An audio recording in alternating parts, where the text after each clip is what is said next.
When we're working with family business owners, small business owners at Satori Accounting, conversations that I have regularly with our customers and with our clients is about the amount of income that they want to be able to earn from their business and tax efficient ways of bringing that out of their business and into their personal bank accounts. And for most cases that we're dealing with, the answers are fairly standard and straightforward in relation to taking some salary, taking dividends and so on. But a challenge often comes in relation to how much money is actually taken from a business, especially when it's a limited company. So what we do see quite regularly is the advice we give at the start is to take a certain amount of salary and take the rest as dividends. But then there's no real control, I suppose, or cap placed on how much money you're taking from your limited company. And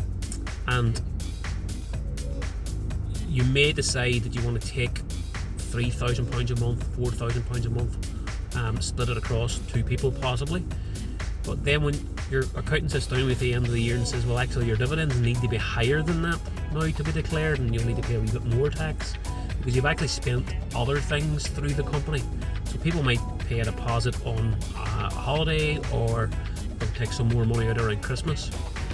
What that all boils down to is not really the tax man looking to take more money off you at that point in time.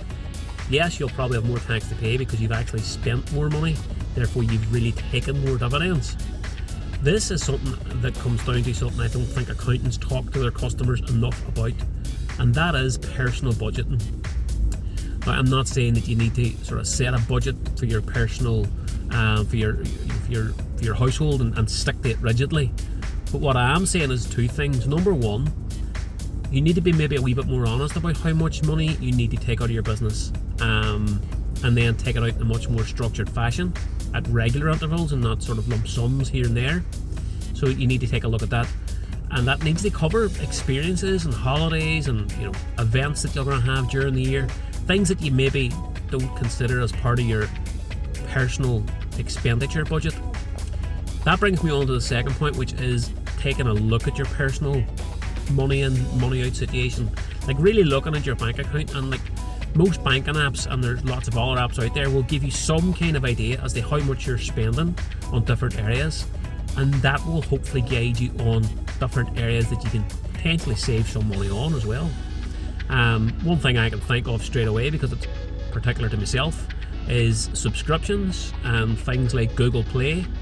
You know, when the little people in your house take your mobile phone, they play a game, and next thing you know there's £14.99 going out of your bank account.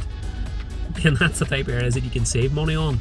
And believe me when I say this, there's hundreds of pounds you can probably save in that every year, just by changing settings on your phone and trying to teach the kids that they only can spend a certain amount, or a certain number of times per month, and that may be once or twice, not 4 times a week or 6 times in a row in a day. I can all relate to that. But do be prepared to take a hard look at your personal expenditure and decide, do I really need this? Do I really need that? Am I using the gym? Am I making myself, am I making use of all the things I'm spending money on? Or am I spending money on things that are just nonsense that I can cut back on? That'll actually free up more income for the experience stuff, instead of diving into your business and taking more money out and worrying and focusing on the fact you have more tax to pay and your accountant's always giving you bad news type of thing. So that's my own experience of working with family businesses and small businesses over the years, and something I would like accountants in general, especially with small businesses, to have more of a chat around, to get people to think a wee bit differently as well. So I hope that's useful, and it is something that I would like to do more of at Satori as well. But if you're willing to have a chat, just drop us a message. We're more than happy to jump on and have a look at where your business is at and how that links into the type of lifestyle that you're trying to have.